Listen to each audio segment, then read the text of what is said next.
Yo, what's going on guys, it's Cynical, and today for you guys, I'm bringing you a interesting discussion video. So recently Famitsu ended up doing a bit of an article on Kingdom Hearts, and mainly the Kingdom Hearts franchise, focusing on the 15th anniversary for Kingdom Hearts. Now, yesterday we actually talked about a bit of news that came out of this Famitsu scan, with Nomura saying that as of right now, currently timing towards Kingdom Hearts 3 information is apparently unknown. I see you did, Nomura. I know you're up to stuff. However, with that aside, what we do currently have translated out of the article itself is the poll Famitsu did for the Japanese fanbase of Kingdom Hearts to get involved with. They thought it would be a cool idea for the 15th anniversary article in the magazine itself to actually create a poll going over multiple different Kingdom Hearts related questions to see what the Japanese fanbase prefer. Now, this is Famitsu, and like I was saying, I am talking about the Japanese fanbase, so when talking upon these statistics, it comes directly from Japan. I thought this would be a really cool video to do, mainly because it goes over a lot of important different aspects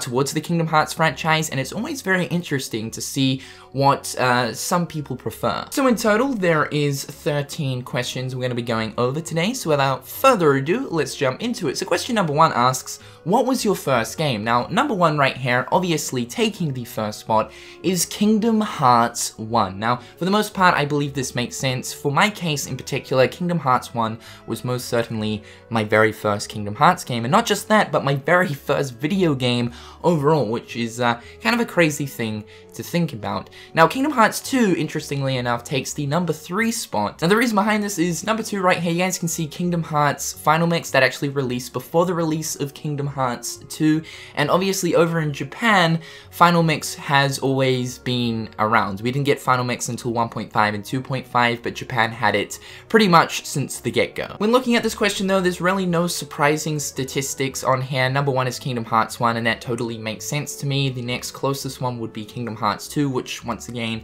definitely makes sense for me. Question number 2 is, what is your favorite game? Now, taking the number 1 spot was Kingdom Hearts 2 Final Mix, and I expected no different. Kingdom Hearts 2 obviously is like what defined Kingdom Hearts gameplay. I think if you really want to know what the gameplay of Kingdom Hearts is truly all about, and you want that one Kingdom Hearts sort of experience that's really going to give you a really good outlook on the way the Kingdom Hearts games play, I would say play Kingdom Hearts 2, and it's no surprise that Kingdom Hearts 2 Final Mix would most certainly take the number 1 spot. Kingdom Hearts 2 as a standalone game before Final Mix was already pretty good, and then of course Final Mix came around and added a bit more content to it. So yeah, for the most part it makes sense that Final Mix is certainly there.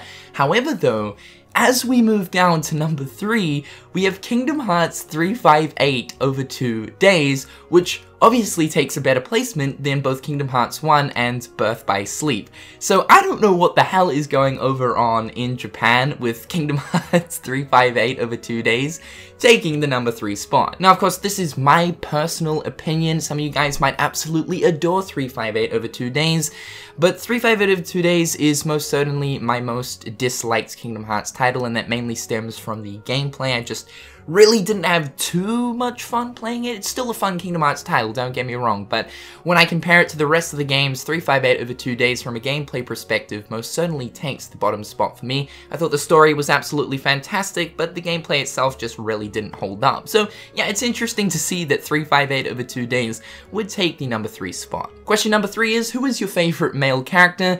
Obviously, Sora is number 1. Who saw that coming? Question 4 asks, what do you love most about the series? Now, I think I find this very interesting. Number 1 right here is story with a solid 50.9%. Now, I love seeing story coming in at number 1, but not just number 1, seeing it with such a high percentage. Because obviously, when we look at number 2, it is the battle system, which obviously is the gameplay of Kingdom Hearts itself. But when you compare the percentage from story to battle system, it is a massive step up. So it's very clear to see that most people who are invested in Kingdom Hearts isn't just necessarily playing it because, hey, it's a fun game to play, but they're playing it because the story is so deep and they're very invested in it. in it. I mean, when it comes down to it, if I had to choose a factor as to why I love the Kingdom Hearts franchise so much, story would definitely have to be it. Question 5 asks, who is your favorite female character? And obviously, Aqua takes the #1 spot. Who saw that coming? Question 6 asks, what is your favorite scene? And coming in at #1 is the end of summer vacation cutscene, and this is a cutscene from Kingdom Hearts 2. This is the cutscene where obviously Roxas makes his way to the mansion in Twilight Town. He goes into the basement, he finds the sleep pod, and he pretty much knows, alright, this is all over. Sora, how's it going, dude? Time to wake up, and it's time for me to end my summer vacation. Gets me every time. I don't know why, but I feel like for most people, when looking at this scene in particular, it really hits home. I mean, for the majority of Kingdom Hearts fans, I would say that most of us were, you know, kids who are still currently going to school while playing Kingdom Hearts 2, and, you know, we could relate to that, although it's not like him actually ending his summer vacation, really, it's sort of the bigger picture. We can still relate to the words that Roxas spoke in that very moment itself. We've all been in those situations where it's like, well, looks like my school break is finally over. Time to go back to Dreadtown. Question number 7 is, what is your favorite Keyblade? Now, #1 is the Oathkeeper. I can definitely see why both the Oathkeeper as well as the Oblivion, which takes the #3 spot, would be popular. Those Keyblades seem to appear in most Kingdom Hearts titles. The Kingdom Key, though, interestingly enough, comes in at #2, although for the most part that also makes sense because of the fact that it's so damn iconic. Ultimate Weapon is #4, and To Become One is #5. It's sad to see that Fenrir didn't make the cut. Question number 8 asks, what is your favorite enemy? And taking the #1 spot is the Lingering Will. I mean, why would the Lingering Will be your favorite enemy? Boy, I'm talking about 50 shit. Done. Done. Fucking done. I'm finished. Fuck this game. Question number 9 asks, what is your favorite world? The #1 spot is Twilight Town, #2 is Traverse Town, #3 is Halloween Town, #4 is Destiny Islands, and #5 is Hollow Bastion. It's very quite interesting to see that for the most part, all of these worlds are Kingdom Hearts original worlds, obviously apart from Halloween Town. Halloween Town is definitely one of my higher up favorite worlds of Kingdom Hearts. But yeah, it's really interesting to see that a lot of people preferred the Kingdom Hearts original worlds over the actual, like, Disney property worlds. Question number 10 asks, what is your favorite optional element? Now, when they're speaking towards optional elements, they are talking about things like mini-games as well as the secret boss fights. So, coming at #1 is the Organization 13 data battles. Now, if I actually had to personally choose towards what sort of optional element I prefer out of the Kingdom Hearts franchise, it would most certainly have to be the Organization 13 data battles, or of course the Mirage Arena. Now, speaking towards the data battles, I think the data battles are absolutely fantastic and was really the pinnacle reason as to why I was so triggered upon not receiving the Final Mix version localized, pretty much.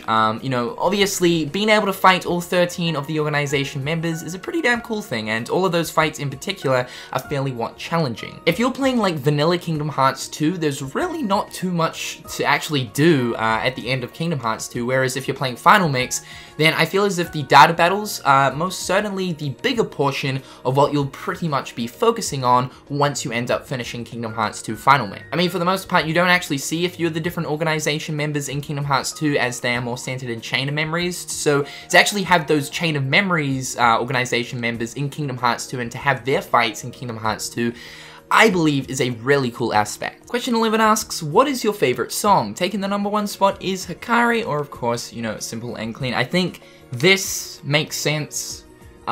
It's probably the most iconic song in the Kingdom Hearts series. So for this to take the #1 spot, especially in Japan, really does make sense. Utada Hikaru is absolutely amazing, so definitely deserves the #1 spot. Number 2 is Dearly Beloved, and I utterly agree with the second placement as well. Dearly Beloved and all the different sort of title renditions this track has is amazing. And like, I think it's also really amazing how Yoko Shimomura can come up with so many different renditions of Dearly Beloved. It's honestly quite impressive. However, though, one thing that I don't agree with is the fact that Sinister Shadows is not on this list. This is a personal favorite of mine. I absolutely love that track.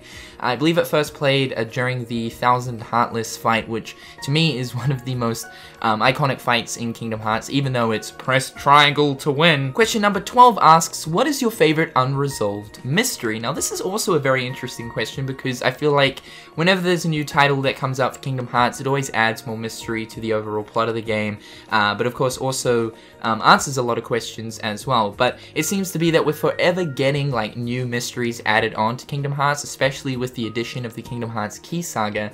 The number one spot is what's inside the box the Master of Masters gave to Luxu, and I think ever since Key Back Cover and mainly the Kingdom Hearts Key Saga began, I became more interested with the lore that that presents. Interestingly enough, even though I don't particularly agree with the whole way that Key is presented to us, like I was sort of talking about a few days ago, I certainly do like the lore, and I feel as if the Master of Masters and the Foretellers is some of the most interesting sort of corners of Kingdom Hearts in terms of its story and lore. Previous to all of that stuff, it probably would have been who are the 7 Guardians of Light and the 13 Seekers of Darkness, which of course takes the number 2 spot. I really want to know all of that side of things, and of course Kingdom Hearts 3 will answer that for us, but I certainly most agree with the whole box thing. And also on top of that, like, who is the Master of Masters? I certainly want to learn more about this guy. And finally, question number 13 is, which Final Fantasy character would you like to appear in the series? Taking the number 1 spot is Noctis from Final Fantasy 15, and yes, ever since playing Final Fantasy 15 towards the end of last year, I wholeheartedly agree with this. I so want Noctis and the crew to get into Kingdom Hearts 3 as like this traveling group.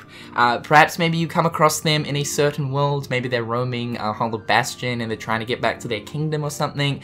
But I feel as if Square Enix could come up with a really cool idea to integrate the characters of Final Fantasy 15 into Kingdom Hearts 3 for sure. And I mean, I would absolutely love it if like Noctis were to give Sora a keychain and you would get some sort of Engine Blade themed Keyblade, and it would have like some sort of a special ability to Warp Strike. Hell yes. Now guys, that is it. That is the poll that Famitsu did for the Kingdom Hearts franchise to sort of figure out what the Kingdom Hearts community sort of prefers when it comes to the Kingdom Hearts franchise. So keep in mind though, this is the Japanese side of things. So of course all of these answers are from the Japanese fanbase of Kingdom Hearts. I thought it'd be interesting to kind of talk about this to see what the Kingdom Hearts community prefers when it comes to certain things in the franchise itself. It makes for interesting discussion. However, I would love to see you guys getting involved in this, so in the comment section down below, if you guys want to go through each of these questions and list your picks and preferences, then go ahead. However guys, I've been Cynical, and until next time, I'll catch you guys later. Peace.